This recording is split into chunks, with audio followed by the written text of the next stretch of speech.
Bismillahirrahmanirrahim. Assalamualaikum warahmatullahi wabarakatuh. Asyhadu an la ilaha illallah, asyhadu anna Muhammad Rasulullah. Allahumma sholli ala sayyidina Muhammad wa ala ali sayyidina Muhammad. Kama sholaita ala sayyidina Ibrahim wa ala ali sayyidina Ibrahim bil alamina innaka Hamidum Majid.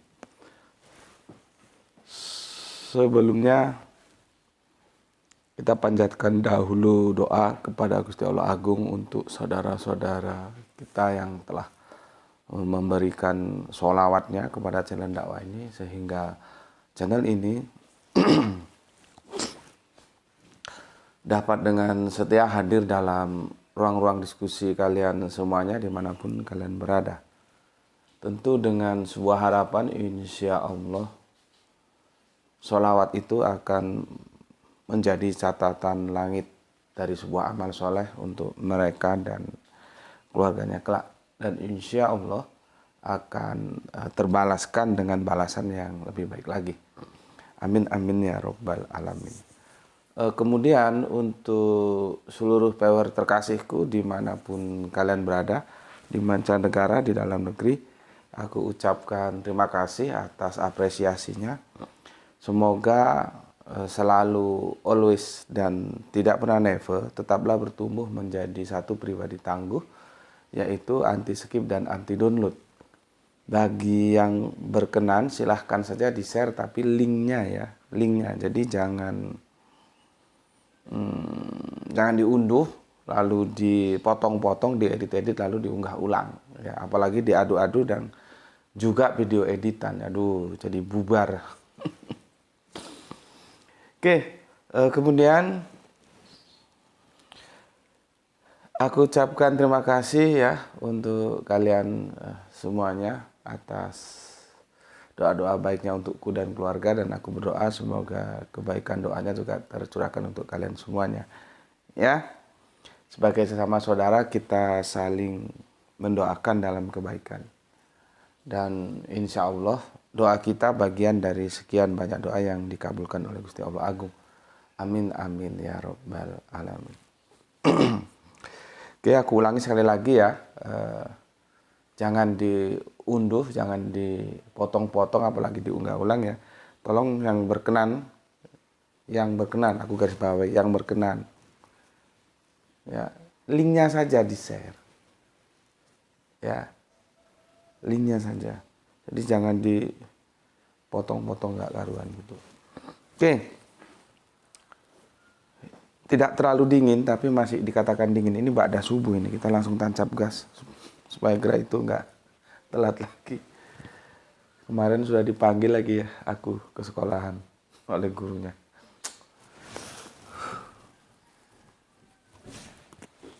Memang harus ada yang dikorbankan ya.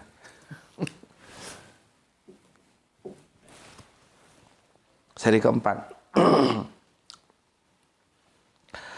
Sedikit mengulas yang pernah kita ulas ya, surat apa itu, As-Saffat ya. Meskipun itu belum tuntas, memang dibikin belum tuntas, nanti kita tunggu Idul Adha tahun depan ini ya, kita akan tuntaskan di sana.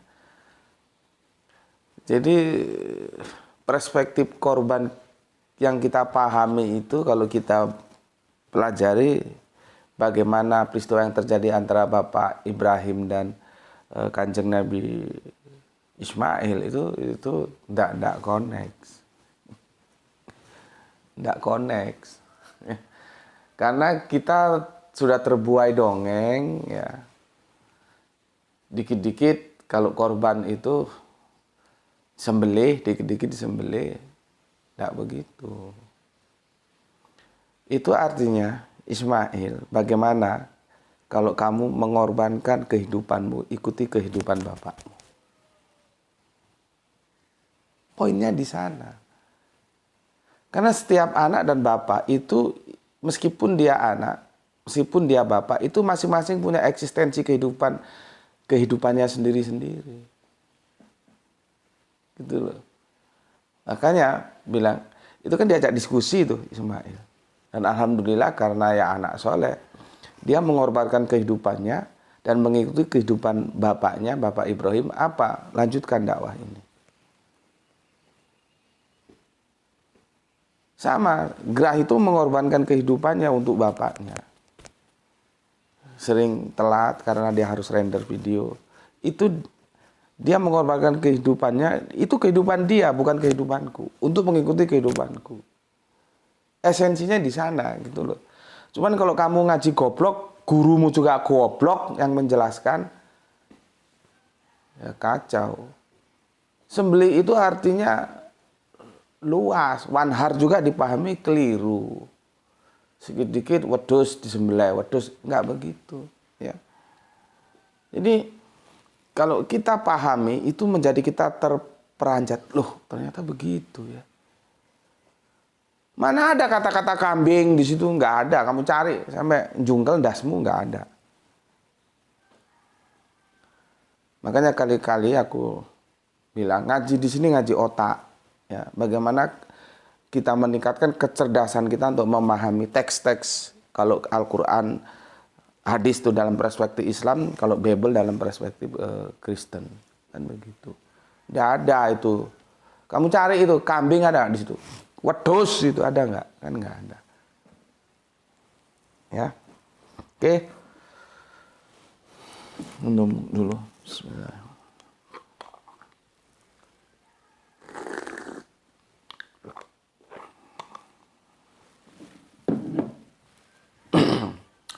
Inilah wahyu pertama kali turun. Kemarin sudah aku jelaskan ya, kalau berdasarkan cerita maka kita akan menjawab surat Al-Alaq, surat 96, segumpal darah ya, dari 1 sampai 5. Itulah wahyu yang pertama kali turun berupa surat Al-Alaq ayat 1 sampai 5. Jadi tidak semuanya. Itu yang dipahami mainstream, bahwa itulah wahyu yang pertama kali turun. Ingat ya, bedakan antara surat dan ayat. Dan Al-Quran itu metodologinya tidak satu surat selesai, baru turun surat berikutnya. Enggak begitu, dia bisa acak. Random. Ya. Kemudian aku mengatakan, oh tidak.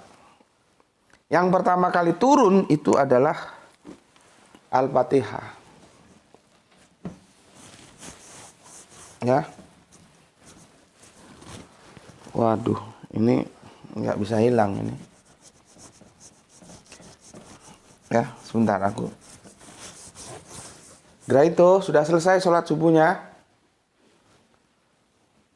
Ini tolong kasih air dikit. Nggak bisa untuk ngelap. Ya. Ini kegundahanku, pertarungan pemikiranku sejak lama. Bagaimana dikatakan bahwa yang pertama kali turun adalah Al-Alaq. Sedangkan jelas-jelas Al-Quran mengatakan Al-Fatihah itu di awal. Kenapa dia ditaruh di awal? Sesuai dengan judulnya aja, pembuka. Pembuka itu nggak bisa di depan. Gitu. Ngerti kalian? Nggak bisa di depan. Sorry.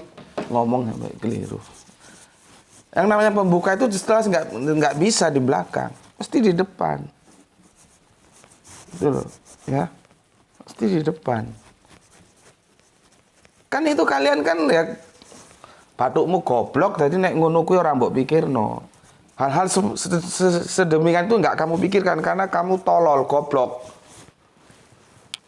Kalau kamu teliti, itu harus menjadi masalah dalam kehidupanmu. Kenapa begitu ya? Dan dicari jawabannya. Jadi pemikiran orang-orang yang genah, yang otaknya itu genah, dia bergerak secara akademis itu begitu. Dia bergerak dari keraguan menuju kemantapan. Jadi semua itu nggak bisa mantep-mantep, harus diragukan dulu. Belum kok mantep-mantep apa nih? Kecuali kamu di dogma itu begitu, nggak usah dipikirkan. Kerangka berpikir, buka otakmu, buka, goblokmu hilang itu. Buka otakmu, buka. Kalau kita berpikir secara akademis, semua itu berawal dari keraguan. Dari keraguan itu kita berjuang untuk mencari jawaban sehingga kita menemukan kemantapan. Itu orang berpikir akademis seperti itu.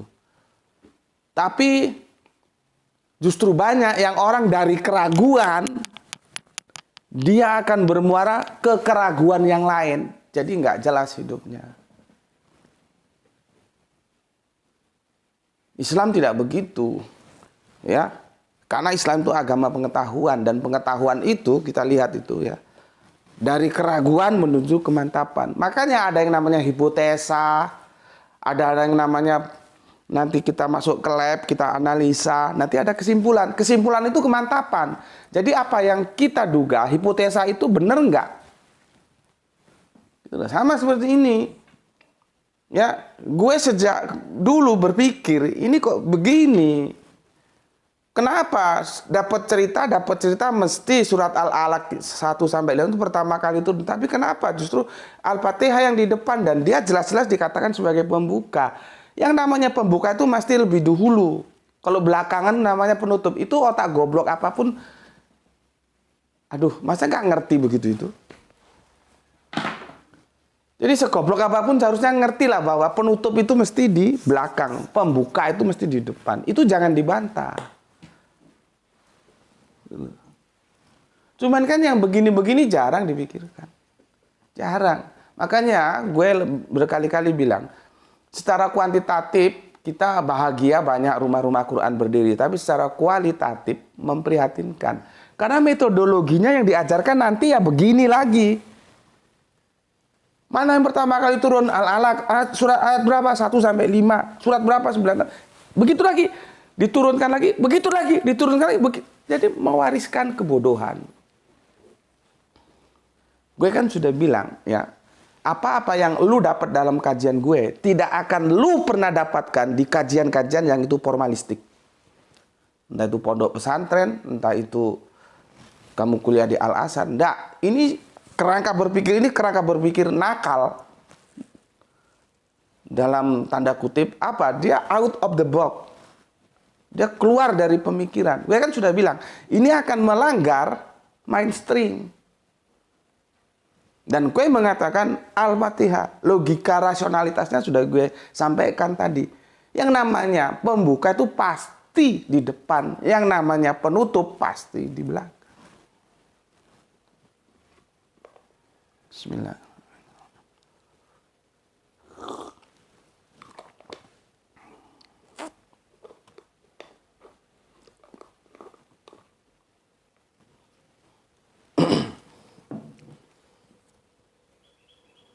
Cuman itu nanti begini loh ya.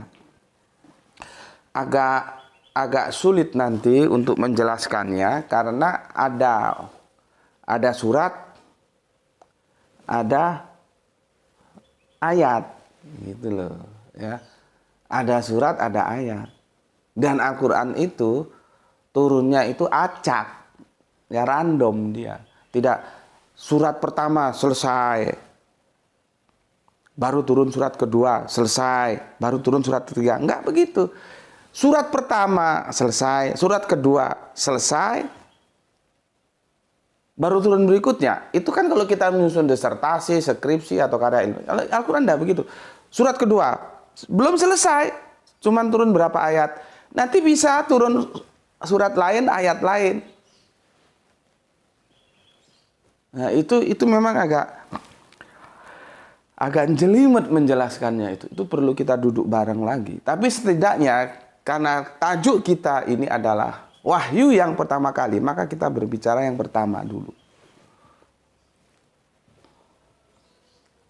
Karena ada yang terakhir, ada yang pertama itu mesti ada yang terakhir, nanti wahyu mana? Kalau kita ikuti lagi mainstream, ya mainstream itu belum tentu juga semua salah. Tapi ya belum tentu juga benar, ya. Wahyu yang terakhir kalau kita mainstream itu kan yang Al-Maidah ayat berapa itu ya? Hari ini aku ikhlas Islam menjadi agamamu. Itu kamu buka, itu ingatku surat Al-Maidah, itu panjang tuh ayatnya. Publik sih mainstream mengatakan itu wahyu yang terakhir kali, tapi apa ya benar? Ya. Makanya aku menggunakan wahyu, tidak menggunakan surat, tidak menggunakan ayat. Perhatikan ya, yang aku gunakan diksinya wahyu loh ya. Karena nanti beda antara surat Al-Alaq, surat, nah ini misalkan begini ya. Suratnya Al-Alaq 1 sampai 5. Jangan lu pikir setelah ini tidak ada. Nanti ada ayat lain, surat lain turun. Ini belum selesai. Gitu loh. Ya. Jelas ya? Nah, sekarang kita fokus dulu ke masalah yang pertama kali. Yang terakhir kali nanti kita cari gimana itu jawabannya. Kita cari bareng-bareng. Ya. Oke. Argumentasi logiknya sudah aku jelaskan ya. Intinya ya itulah. Al-Fatihah itu disebut pembuka, yang pembuka itu enggak. Kalau lu yang buka pintu berarti lu yang pertama kali datang gitu loh, cok goblok. Enggak mungkin kamu datangnya nanti jam 12. Kamu disebut yang membukakan pintu. Dulu. Bismillahirrahmanirrahim.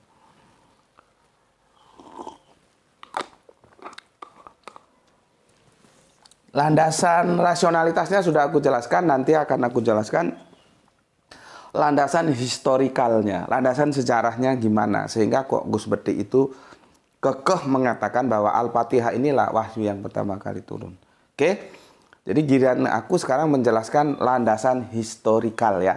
Kalau landasan rasionalnya kan sudah. Sebelum ke sana aku baca dulu komen yang masuk dari kalian ya. Kita ini berpacu dengan waktu supaya kira itu nggak telat lagi. Oke, Bismillahirrahmanirrahim. Kang Muhammad, ini ada Muhammad Irfan juga ini. Salam Isra Gus, dari Kabupaten Serdang Bedagai, sebelahan dengan Deli Serdang. Oh, berarti benar ya, pemekaran daerah ya. Karena dulu nama Serdang Bedagai itu tidak populer gitu loh ya. Kalau Deli Serdang sejak dulu populer ya. Oke, terima kasih atas konfirmasinya Kang Mas Muhammad Irfan ini ya, kalau nggak salah digandeng sih ya. Berarti kamu berdekatan dengan Pak Abdul Muluk yang di Deli Serdang. Silahkan kalian bersilaturahmi. Jadi jadikan channel ini bukan hanya channel edukasi, tapi channel silaturahmi juga. Ya, supaya persaudaraan di antara kita itu dekat gitu loh. Ya. Oke. Jadi jangan hanya ngomong Islam itu satu tubuh. Ngomong gampang, Islam satu tubuh, tapi aktualisasinya ketemu saudaranya aja diem. Ya. Maka ya jadilah silaturahmi ya. Jangan di jalan diem, jangan di jalan, di masjid aja ketemu saudaranya diem. Ini kan repot. Masjid itu bukan terminal. Ya kalau di terminal kamu ketemu orang papasan sama orang diem bae. Ya. Oke, terima kasih untuk Kang Mas Muhammad Irfan ya. Jadi ada 2 Irfan di kita sekarang. Kemudian Kang MK Effendi. Assalamualaikum. Kang MK Effendi. Waalaikumsalam. Alhamdulillah masih nyimak dalam kajian Gus Bedi di jam istirahat. Oh, ini sepertinya orang kantoran ini. Ya, orang kantoran. Ada sebuah ceritaku dengan ceritanya teman kuliahku, kakak kelasku sih. Dia orang kantoran dan sukses lah hidupnya. Di PLTU di Python sini ya. Dia ingin seperti aku. Aku bilang, apa iya gitu. Nanti kapan-kapan kita bahas di Mampir Ngombe ya. Orang kantoran tuh kan nggak perlu berpikir banyak, tinggal ngitung tanggal saja. Tanggal 2 gajian dia nggak usah ngapa-ngapain. Setiap tanggal 2 pasti dia terima duit. Itu orang kantoran. Ngitung tanggal aja. Tanggal 2 ya sudah, nggak usah berpikir macam-macam. Tapi yang orang-orang yang apalagi seperti gue ini, apanya mau dihitung tanggal apa? Ya, kawan-kawan bisa kita bahas itu untuk sebagai apa ya, wawasan kehidupan kita ya. Bagaimana diskusiku dengan sebetulnya kakak kelasku dia ya. Tapi dia jurusan teknik mesin, gue teknik industri. Cuman kami satu institut ya. Oke, Kang Mas MK ya, matur nuwun. Kita lanjutkan, ada Kang Usman Kam. Assalamualaikum Gus, Dubai izin mengikuti kajiannya Tuan Guru. Oke, monggo. Waalaikumsalam. Semoga guru dan keluarga selalu sehat, begitu juga dengan saudara-saudaraku yang ada di channel dakwah Islam Rasional. From Usman Saragi, Dubai. Oke, matur nuwun, terima kasih. Maule ate godang tuhamuna laiku lai Usman Saragi. Semoga Gusti Allah Agung selalu memberikan rahman dan rahimnya untukmu. Selamat yang ada di negeri rantau. Ya, oke. Kemudian ada soleha kita dari Bandung ya, Rahani Junaidi. Ya betul begitu ya. Kalau salah mohon dikonfirmasi karena hurufnya gandeng-gandeng. Soleha kita mengucapkan Assalamualaikum Ustadz. Oke, waalaikumsalam. Bandung hadir Tuan Guruku. Oke, silahkan, monggo silahkan. Bila perlu, bila berkenan, kamu kan mestinya ada kelompok kajian toh di tempatmu di Bandung. Biasanya kan cewek-cewek itu kan punya kelompok kajian kan, ibu-ibu atau apa-apa gitu kan. Suruh ngaji ke sini, ya. Ajak ngaji ke sini. Minimal kamu kasih tahu, kamu share linknya. Mereka nggak mau, guru. Ya sudah, kalau nggak mau bukan nggak masalah. Tapi kamu punya kewajiban untuk menyampaikan berita, kita ngaji di sini. Mereka nggak mau, ya sudah, nggak apa-apa. Jadi jangan kamu nikmati sendiri ngaji di sini. Atau minimal ilmu yang kamu dapatkan di sini kamu sampaikan kepada yang lain. Mereka menolak, ya sudah nggak apa-apa. Tapi kamu sudah menyampaikan, gitu loh ya. Karena kita juga tidak ditugaskan untuk membuat orang itu menerima apa yang kita sampaikan. Enggak. Kanjeng Nabi itu juga begitu. Tidak ada kewajiban Kanjeng Nabi untuk menjadikan orang Arab bajingan Quraisy apa namanya? Kafir Quraisy yang pagan-pagan itu untuk mengikuti Islam. Enggak. Yang diwajibkan atas Kanjeng Nabi menyampaikan. Setelah disampaikan terserah mereka mau menerima atau menolak. Gitu. Ya. Terima kasih untuk Rahani Junaidi, soleha kita yang ada di Bandung. Kemudian Kang Hermana Natawi, ini Bandung juga ini ya. Assalamualaikum Waalaikumsalam warahmatullahi wabarakatuh. Alhamdulillah bisa hadir nyimak, salam Isra buat semuanya. Oke, salam Isra untuk Kang Hermana Nata Wijaya. Baru kita bergeser sedikit, ini yang punya Cirebon, Kang Juanto Anto. Assalamualaikum Waalaikumsalam, izin Cirebon ikut nyimak kajiannya Gus. Salam Isra dan salam juga buat saudaraku, saudariku yang selalu eksis di channel ini. Semoga sehat selalu. Amin. Amin ya robbal alamin ya. Doa kita bersama nggih. Kemudian dari Cirebon kita ke Singosari, Malang, Ongis Iras. Assalamualaikum Gus. Waalaikumsalam. Alhamdulillah. Ya. Kecamatan Ongis Iras hadir and salam Isra. Oke, salam Isra juga untuk Kang Mas Wahyudi Junaidi.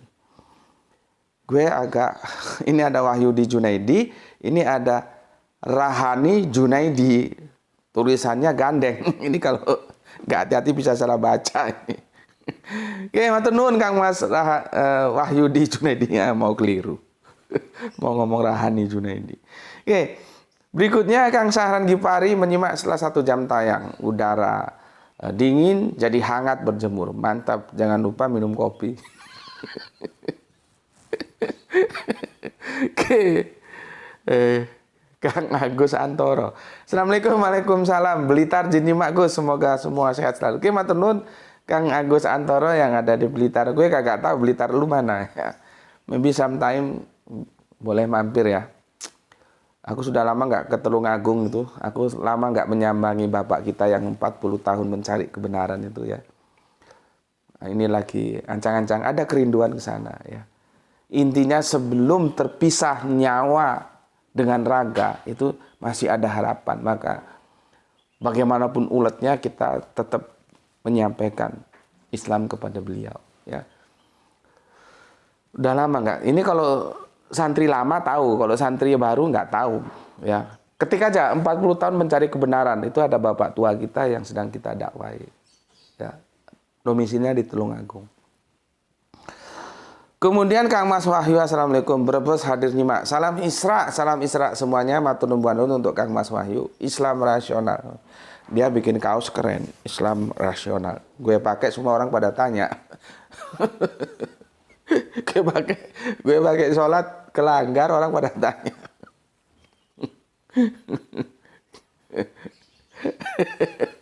Tampil beda. Orang kita bilang apa? Islam rasional. Karena perspektif pijakannya itu di rasionalnya. Nanti kalau perspektifnya damai, ya Islam damai gitu, nggak masalah. Oke, terima kasih Kang Wahyu. Kemudian Kang Riuk ya, Jakarta Selatan hadir Guski. Terima kasih untuk Kang Rio. Salam Isra untukmu. Kemudian ada Irfan Al-Akbar. Oh, cukup panjang. Semoga ada waktu untuk membacanya ya. Al-Fatihah memang ayat pembuka, sudah selayaknya ditempatkan di depan sebuah kitab suci. Akan tetapi ayat Al-Alaq 1-5 juga tidak kalah penting dan menjadi pembuka juga dari mindset kegelapan era jahiliyah menuju mindset cahaya kebenaran Islam. Ya. Kata perintah kepada Muhammad, Iqra, ya, Iqra. Nanti Iqra itu berasalkan dari Iqra itu kan fi'il amr, kata kerja perintah. Nanti kita perspektifkan Iqra itu masdarnya mana? Yang qoro'ah atau yang Quran? Kalau Quran itu kan isim. Ya, maka fi'ilnya ya fi'il amrnya ya Iqra, tapi bisa dari qoro'ah. Qoro'ah itu bukan isim, dia fi'il. Tapi bukan fi'il amr. Nah, ini ya. Maka pertarungan pemikiran tentang ma'ana biqori itu tidak segampang yang kita terima saat ini. Karena dia bisa diterjemahkan apa yang harus aku baca atau aku tidak bisa membaca. Itu dua kemungkinan itu bisa, probability-nya sama kuat. Cuman seberapa kita tangguh untuk mensikapinya itu memang perlu kepiawaian tersendiri. Makanya kemarin ketika ada orang kafir, ya gue sih senyum aja seperti gue pernah ceritain. Dia mau membenturkan ma'ana biqori loh, katanya Kanjeng Nabi Muhammad tidak bisa membaca. Lalu dia kutip ayat saat Jumat atau apa? Ya, yang membacakan. Ya, si kafir nggak tahu. Jangankan si kafir, lu aja yang Islam gobloknya juga minta ampun nggak kurang. Kenapa? Si kafir kagak tahu bahwa membaca di hadis itu pakai Iqra.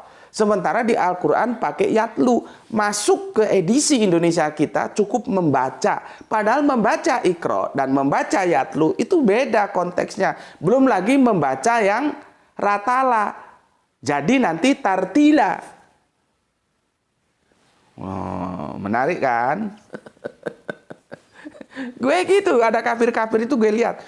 Pernyataan atau pertanyaan. Kalau pernyataan, berarti dia anggap apa yang dia bilang benar. Gue kagak tertarik untuk menjawab. Belum level gue. Ngapain curu gue hadapin? Tapi kalau dia tanya pertanyaan, gue jelasin. Jadi gue nggak jawab itu bukan berarti gue kagak ngerti. Nggak level. Itu kalian-kalian aja lah ngadepi curu-curu itu. Ya. Oke. Inilah yang akan membuka pikiran akan kebenaran dengan mau menjalankan perintah suci Iqra. Ya. Ini seseorang bisa mengevaluasi apakah kepercayaan pagan itu sebuah kebenaran atau sebuah kesalahan. Tanpa mau beriqra, seseorang hanya akan tetap bebal menjadi orang-orang yang bodoh dan menutup diri alias kafir terhadap kebenaran hakiki. Ya, masih menyimak dari kerinci Jambi. Oke, begini Irfan, tolong kamu pahami. Ya, jangan kamu seolah-olah akan mendamaikan antara Al-Alaq 96145 dengan Al-Fatihah 11-7. Jangan, ini kamu berusaha mengkompromikan, aku enggak mau. Bukan di situ yang aku maksud. Soal kamu bilang bahwa semua itu harus diawali dengan Iqra, gue sudah jelaskan kemarin. Ada kolam, pena. Pena itu juga berbicara tentang keilmuan, maka kami di Sumatera dijelaskan, ikatlah ilmu itu dengan pena. Artinya apa? Lu nulis. Lu tulis tuh apa yang diajarkan guru lu. Gitu loh. Ya. Sekali lagi aku bilang, duduk permasalahannya tidak di situ. Coba kamu pahami ya. Gini aja lah supaya gampang ya. Ini yang lain juga supaya jelas. Mana yang diterima Kanjeng Nabi lebih dahulu antara Al-Fatihah dan Al-Alaq sebagai wahyu. Itu aja. Ini sudah gue kerucutkan. Mana yang diterima lebih dahulu? Apakah Kanjeng Nabi menerima Al-Alaq 1 sampai 5 atau Al-Fatihah 1 sampai 7? Karena ini turunnya total ini. Satu surat dan selesai ayatnya 1 sampai 7. Meskipun nanti insya Allah di seri yang kelima kita akan jelaskan sebetulnya posisi bismillah di sini itu bagian ayat atau tidak. Terus bagaimana kok kita selalu mengucapkan amin. Itu nanti di sesi yang kelima atau yang keenam bisa kita selesaikan. Ya. Jadi masalahnya di situ. Mana yang lebih dulu? Nggak bisa ini. Apa ini bareng? Di sana. Jadi jangan kamu kompromikan ini dengan ini. Aku justru membenturkan. Maka pilihan kita, kalau Al-Alaq lebih dulu, maka ini belakangan. Logikanya nggak masuk, karena ini disebut Al-Fatihah, pembuka. Pembuka itu mesti di depan. Itu loh ya. Tahu kamu Irfan? Jadi bukan dalam rangka merukun-rukunkan ini ya. Nggak bisa rukun ini. Kalau ini lebih dulu, maka ini berikutnya. Kalau ini lebih dulu, maka ini berikutnya. Mainstream mengatakan ini lebih dulu. Gue kagak. Ini lebih dulu Al-Fatihah. Rasionalitasnya sudah aku jelaskan. Dan sekarang historikalnya yang aku mau jelaskan.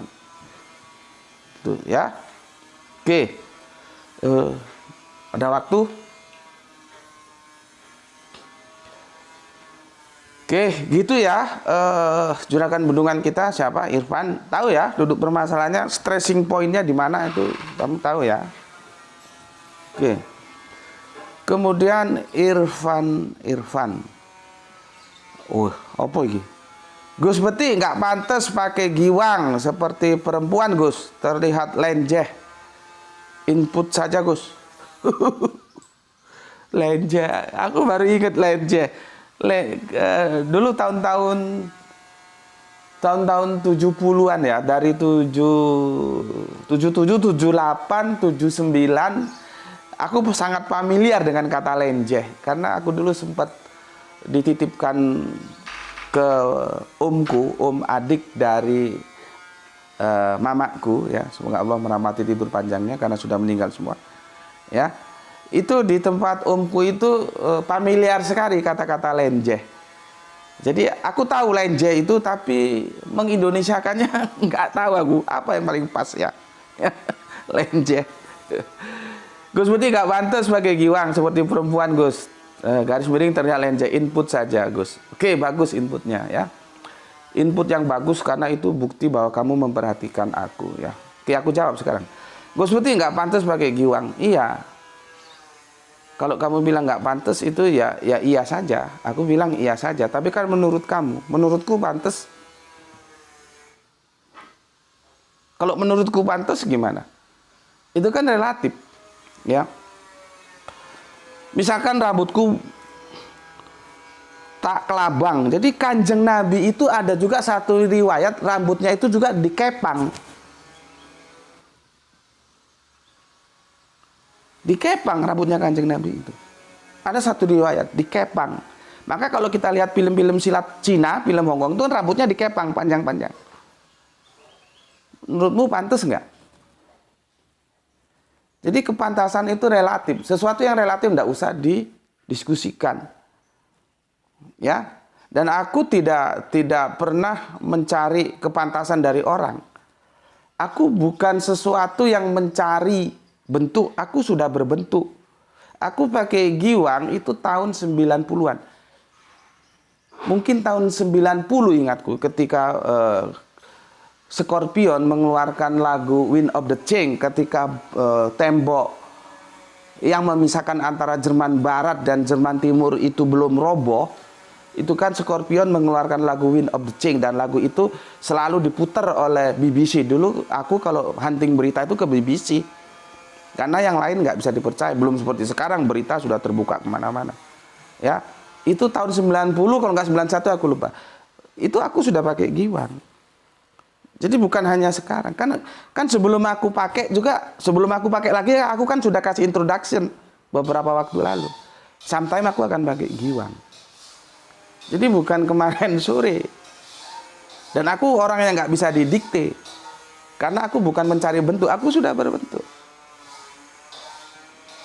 Ya, kemudian ketika Gra itu masih usia belum 2 tahun lah ya.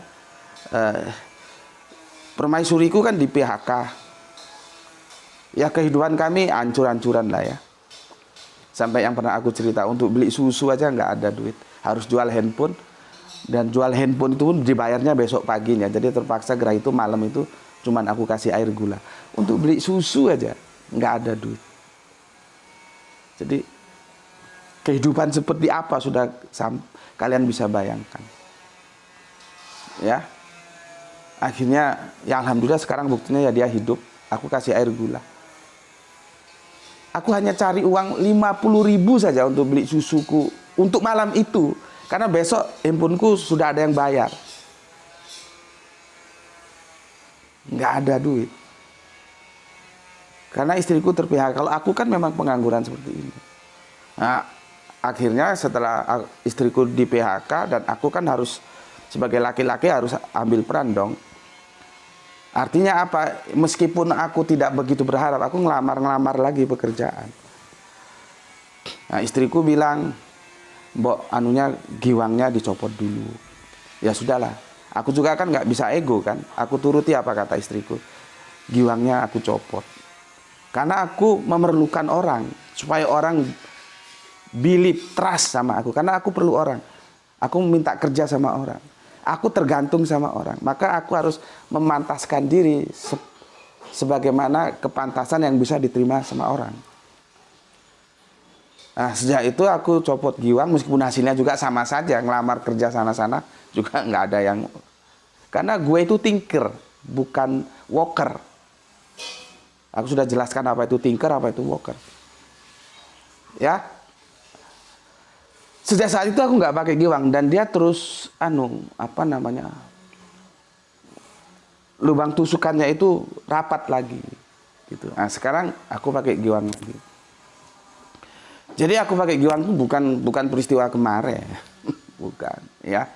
Kalau kamu bilang seperti perempuan, ada hadis ya, laki-laki jangan seperti perempuan. Gue tanya, yang dimaksud itu apanya? Karakternya atau fisiknya? Kita berdebat lagi kan. Kenapa surat Al-Muntahanah itu disebut suratnya perempuan, padahal banyak laki-laki yang berbaiat kepada Kanjeng Nabi, meskipun ada perempuannya. Kenapa? Sudah aku jelaskan kan. Tapi sudahlah, nggak usah ke sana ya. Karena kalau ke sana nanti terjadinya perdebatan. Nanti dikirain aku membela diri. Enggak. Ya. Cuman kamu juga perlu belajar. Yang dimaksud perempuan itu karakternya atau fisiknya. Karena semua tergantung budaya nanti. Kalau sekarang kan ada orang laki-laki rambutnya dikelabang juga kan orang bilang aneh. Nggak pantas. Padahal dalam satu riwayat, meskipun itu tidak populer, ada sirah Kanjeng. Makanya kalian banyak baca supaya banyak pengetahuan. Kanjeng Nabi itu rambutnya dikelabang, bukan hanya panjang segini. Tahu dikelabangnya, dikepang. Kamu dengarkan lagunya almarhum Dodo Zakaria, Gadis Manis Berkepang Dua, supaya tahu kamu dikepang itu seperti apa. Ya. Nah, sekarang gue menikmati, gue bahagia. Ini bagian dari seni yang membuat gue bahagia. Gue tidak tergantung kepada siapapun sekarang. Gue bebas merdeka. Gue cari kerja lagi di usia segini juga nggak mungkin. Sudah, karena gue tidak tergantung kepada manusia siapapun. Gue menikmati kehidupan. Ini bagian dari kehidupan, bagian dari kenikmatan rasa seni yang gue miliki. Siapapun tidak boleh intervensi. Anak istri gue aja nggak boleh macam-macam. Itu anak istri gue nggak ada yang komentar. Dia tahu itu adalah bagian dari kehidupan bapaknya. Mereka menghormati. Ya. Jadi masalah nanti begini begitu penilaian, ya silakan saja nilai. Makanya gue kasih ingat ya. Pernah satu kali ada orang itu bilang sama gue gini di salah satu masjid terkenal di sini. Aku nggak maulah ngaji kalau ustadznya ngerokok gitu. Gue jadi heran, ini orang otaknya goblok atau gimana? Apa hubungannya ngaji dengan ustadznya ngerokok? Kalau dia memahami rokok itu haram, ya itu urusan dia. Boleh jadi ustadz itu memahaminya rokok itu tidak haram. Karena ngaji itu menuntut ilmu. Ambil saja apa yang baik dari dia. Kalau ngerokok menurutmu haram, yang ngerokoknya jangan kamu ikuti. Kan jadi aneh, gue nggak maulah ngaji sama ustadz yang masih merokok. Loh, apa hubungannya? Gitu. Sama seperti lu. Yang menurut lu baik-baik saja ambil dari gue. Yang buruk jangan. Gitu aja. Supaya jangan karena keburukan gue di mata lu itu menjadi penghalang lu untuk mendapatkan kebaikan apa yang ada dari gue. Dan tidak ada guru yang sempurna. Nggak ada. Gue selalu nasihati teman-teman gue kalau misalkan habis ngaji itu kan biasanya kita saling ngobrol. Loh, guru yang sempurna itu nggak ada. Karena guru itu juga manusia. Sudah kalau kamu ada yang nggak cocok nggak usah kamu ambil. Kamu ambil yang kamu cocok aja. Apa ilmunya? Ya sudah itu kamu ambil. Yang lain biarin. Nggak ada. Kamu sampai mampus, sampai jengking. Kamu cari guru yang sempurna seperti yang kamu mau. Nggak akan kamu temui. Karena guru itu juga manusia. Bukan nabi. Gitu loh. Ya. Jadi itu ya Irfan ya. Nggak apa-apa. Kamu punya hak mengatakan mau pantas, mau nggak. Itu hak kamu. Ya. Nggak ada masalah dan aku tidak merasa terganggu. Dan aku sudah siap dengan semua resiko yang harus aku tanggung. Ya. Misalkan setelah ini kalian nggak mau ngaji di sini. Ya ora popo. Ora popo. Nggak ngaruh. Aku bukan orang yang bisa didikte. Ya, di sini yang aku tekankan otak. Lu mau cerdas, ayo. Mau goblok ya, silakan tinggalkan. Gitu aja. Oke, itu penjelasan dari aku dan waktunya sudah masuk ke 41 ya menit ya. Jadi intinya Irfan ya, kalau kamu berpikir normal ya, apa yang baik dari aku ambil. Apa yang kamu bilang tidak baik dari aku, jangan kamu ambil. Gitu aja. Tidak ada guru yang sempurna. Ya. Dan aku bukan kemarin sore, bukan yang bisa didikte, bukan yang bisa diatur-atur. Aku pribadi yang sudah terbentuk, bukan mencari bentuk. Jadi nggak mungkin. Makanya kalau ada yang mau atur-atur di sini, aku tendang kepalanya. Mau begini, nggak mau tinggalkan. Selesai. Ya. Oke.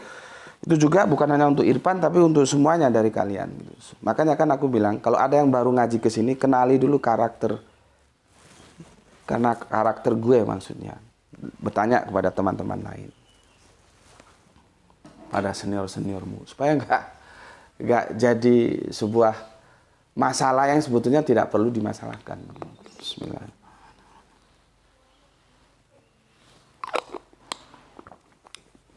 Oke. Ya, ini waktunya sudah limited ya. Mungkin besok gue jelaskan historikalnya ya. Kalau rasionalnya kan sudah ya. Maka gue Al-Fatihah itu satu surat dan penuh 1-7 ayat turun pertama kali. Karena apa? Dia pembuka. Itu sudah gue jelaskan historikalnya. Rasionalnya sudah gue jelaskan seperti itu. Tidak mungkin al-alat. Ya, tidak mungkin al-alat. Sekarang kita mulai historikalnya dulu ya. Al-alaq ini tempusnya di mana? Kita bicara tempus. Ya. Terus Al-Fatihah ini tempusnya di mana?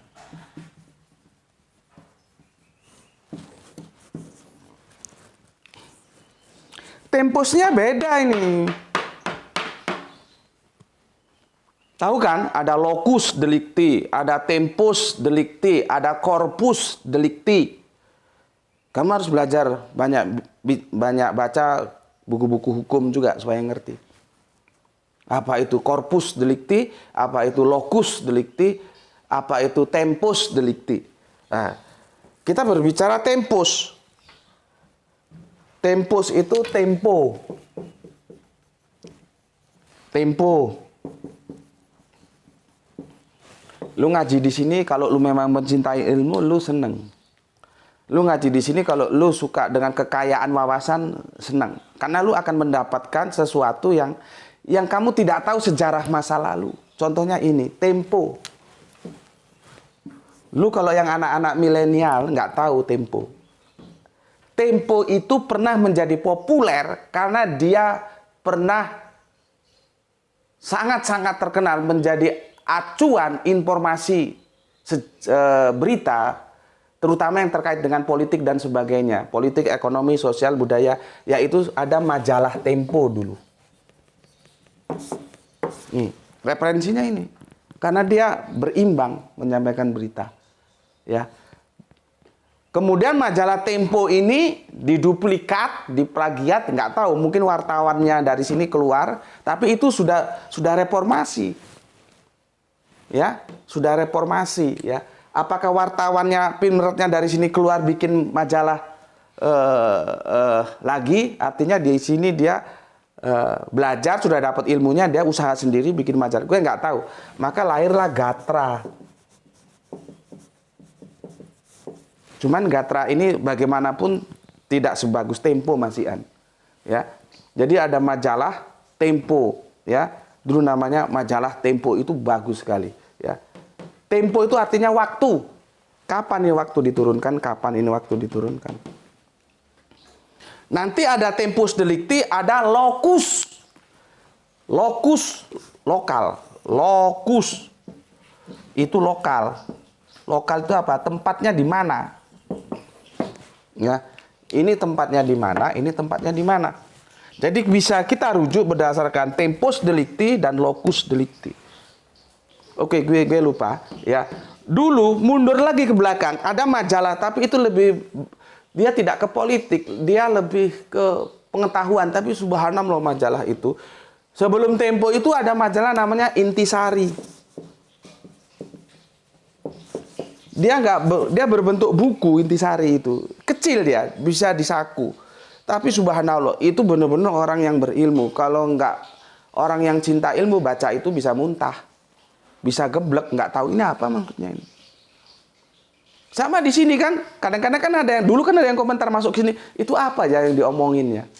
Ya karena otak dia nggak nyambung dengan materi yang diajarkan. Sama dengan orang goblok baca Intisari, dia nggak ngerti ini apa sih yang maksud gitu. Bayangkan trigonometri atau kalkulus, ya, atau integral kamu berikan kepada anak TK, apa komentar dia? Dia akan bingung, iki opo, ini apa ya ini? Karena otaknya nggak nyambung. Sama dengan di sini kan kemarin lama tapi sudah. Itu yang diomongin apa ya? Karena otaknya belum matching. Ya, sama dengan kalau lu baca Intisari. Jadi dulu ada majalah Tempo, terus Intisari ini populer. Tempo itu waktu, ya. Oke, sekarang kembali ke sini. Tempus delictinya kita bisa lihat, nanti locus delictinya kita bisa lihat. Di mana ini diturunkan dan kapan diturunkan. Oke. Bekal untuk di seri yang kelima itu kalian tolong baca dulu ini, ya. Perjalanan, karena nanti ini akan menjadi literasi untuk kita membahas ini. Ya. Perjalanan hidup Rasul yang Agung Muhammad, ya. Nih. Di sini baca, ya. Nah, kalau orang pintar itu beli buku, ya. Orang pintar beli togel. Sekarang nggak ada togel, ya. Nggak baik itu, nggak boleh, ya. Tapi nggak tahu yang online itu katanya masih ada, gitu. Oke, untuk sementara gitu aja dulu, ya. Karena waktunya limited, insya Allah besok kita lanjutkan ke seri yang kelima. Ya, pesan aku, jaga Allah, jaga Kanjeng Nabi, jaga Al-Quran, jaga sholatmu, ya. Dalam bingkai keindahan iman, Islam, taruh dalam dadamu setelah engkau mencarinya lewat rasionalitasmu. Tetapi tetap memberi hormat saudara-saudara kita yang memilih jalan lain, ya. Karena mereka tetap saudara kita, ya. Oke, semoga mendapatkan keberuntungan, rezeki yang barokah dan kesehatan yang prima. Terima kasih, salam Isra, Islam rasional, matur nuwun, alhamdulillahirabbil alamin.